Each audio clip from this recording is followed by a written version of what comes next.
രാവിലെ തന്നെ നല്ല തണുപ്പ്. എന്നാ പിന്നെ ഒരു ചായയൊക്കെ ഇവിടെ പാസ്സാക്കിയിട്ട് അടുക്കളയിൽ കയറാന്ന് കരുതി. അങ്ങനെ ചായയൊക്കെ പാസ്സാക്കി അടുക്കളയിൽ കയറിയിരിക്കണ കേട്ടോ. ഇന്നിപ്പോൾ മസാല ദോശയാണ് ഉണ്ടാക്കുന്നത്.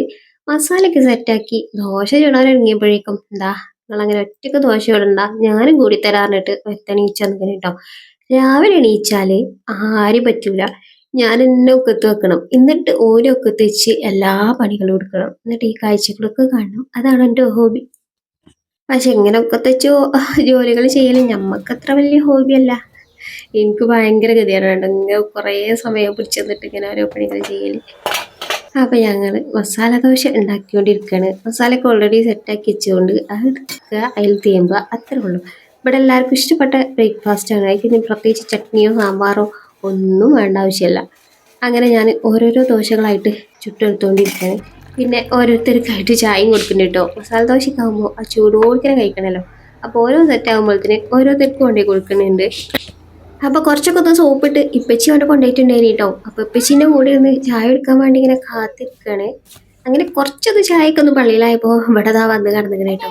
ഇനി ഓരോ ഉണർന്നു കഴിഞ്ഞാൽ പിന്നെ ഇവിടെ ആരും ഉറങ്ങാൻ പാടില്ല. ഉറങ്ങണ പോലെ ഇതേപോലെ ചവിട്ടിയിട്ടും കുത്തിയിട്ടും നുള്ളിയിട്ടും എണീപ്പിച്ചു. അങ്ങനെ എല്ലാവരും വിളിച്ചോണ്ടി മദ്രസ്ക്കൊക്കെ പറഞ്ഞയച്ചിരിക്കണം കേട്ടോ. അത് കഴിഞ്ഞതിന് ശേഷം പിന്നെ ക്ലീനിങ്ങിന് ഇറങ്ങിക്കാണ് കേട്ടോ എൻ്റെ കുട്ടി. ഒരു പെരിയിൽ എത്രങ്ങാനും മനുഷ്യന്മാരുണ്ട് പറഞ്ഞിട്ട് എന്താ കാര്യം. എല്ലായിടത്തും എൻ്റെ കുട്ടീൻ്റെ കണ്ണെത്തണമെന്ന്. ഞാൻ അധികം ക്ലീനിങ്ങും അതും ഇതൊക്കെയാണല്ലോ അവിടെ തൊത്തിയിട്ടും ഇവിടെ തുടച്ചിട്ടും കഴുകിയിട്ടും. എന്നാൽ പിന്നെ എൻ്റെ കൂടെ ഇതുവരെ നടന്ന് അതെന്നെ അനുകരിച്ചാന്ന് വിചാരിച്ച് ഇതാക്കണ് അതേപോലെ അനുകരിച്ചുകൊണ്ടിരിക്കുകയാണ് കേട്ടോ സിനിമോന്. അങ്ങനെ ഞങ്ങളെ ക്ലീനിങ് ഒക്കെ കഴിഞ്ഞ് നല്ല ഒരു പാട്ടിയിട്ട് പുറത്തിറങ്ങിയിരിക്കണം കേട്ടോ. ഞാനും മുറ്റത്ത് കൂടെ തന്നെയാണ്. ഒന്ന് മുറ്റടിച്ചു വരെ ഇരിക്കണം. ഇവിടെ നിന്ന് കുറച്ച് നേരമൊക്കെ ഒന്ന് മിറ്റടിച്ചു തന്നെ അതൊക്കെ ഒന്ന് ആസ്വദിക്കുള്ളൂ കേട്ടോ. അത് കഴിഞ്ഞാൽ എല്ലാം മുറ്റത്ത് ഇറങ്ങും.